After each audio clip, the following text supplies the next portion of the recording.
During a booming time in Colorado, the railroads were essential, creating access to areas that at the time were very difficult to reach otherwise.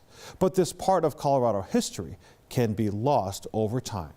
And this week's Storytellers, 9 News photojournalist Mike Grady and I take you to a place where they're putting history back, one piece at a time. We started laying track, partly for our own amusement. If the saying goes, it takes a village. We've been building this track over most of the summer. Then in this case, it takes a village to bring one back. The first train to reach Como was in June of 1879. Okay, ready? 1, 2, lift. The feeling around this Park County town located about 75 miles west of Denver. The railroad was the Denver South Park and Pacific Railroad. Though they don't always know what they're doing. Hold it, stop. They know what they're doing is right. This summer we've extended quite a bit, basically from this side of the station all the way to where we are now. Day after day, Todd Hackett and other volunteers Okay, hold it there. restore the old railway depot in Como, the old-fashioned way. Yeah, the methods back in the 1870s and 80s were very similar.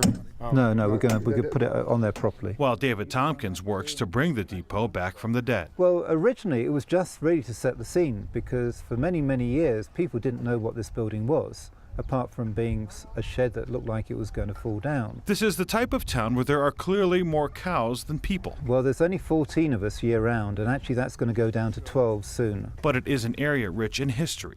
The railroad brought people to Como more than 130 years ago to look for gold and silver. People came to Colorado to get rich quick. Now they're hoping people come back to Como for this. We really never expected a steam locomotive. If they're gonna build a track, they're gonna need a train. And they got one, purchased by Charles and Kathy Brannigan. Yes, her name is Klondike Kate, and she was born in February of 1912. She ran one season in Canada before spending decades wasting away in storage. It's as simple as pushing it forward to go forward, pull it back to go backwards. Fully repaired and restored, Isn't she cute? just in time for this big debut. The turntable is turning. We're real excited. That's a really big deal. A working train, a restored depot, newly laid tracks, and a spinning turntable. Someone will take a picture of the two of us in front of her. They not only want to preserve history, We're not really railroad people, but the history of the state is entwined in the railroads. they want people to live it. And this is the first time we've had a live steam locomotive back in Park County ever since then, pushing 80 years.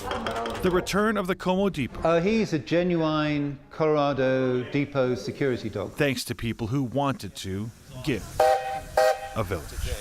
I mean, it needed doing, and somebody had to do it, and I was stupid enough to do it. With photojournalist Mike Grady, It defines who we are. Nelson Garcia, 9 News. She is pretty. The idea to restore the Como Depot had been floating around for years. Plans really started to move in 2008.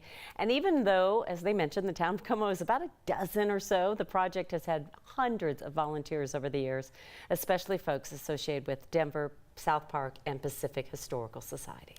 I could watch hours of that. It is beautiful and wonderful. fascinating, and those folks' passion for it is just undeniable. Yeah. Yep.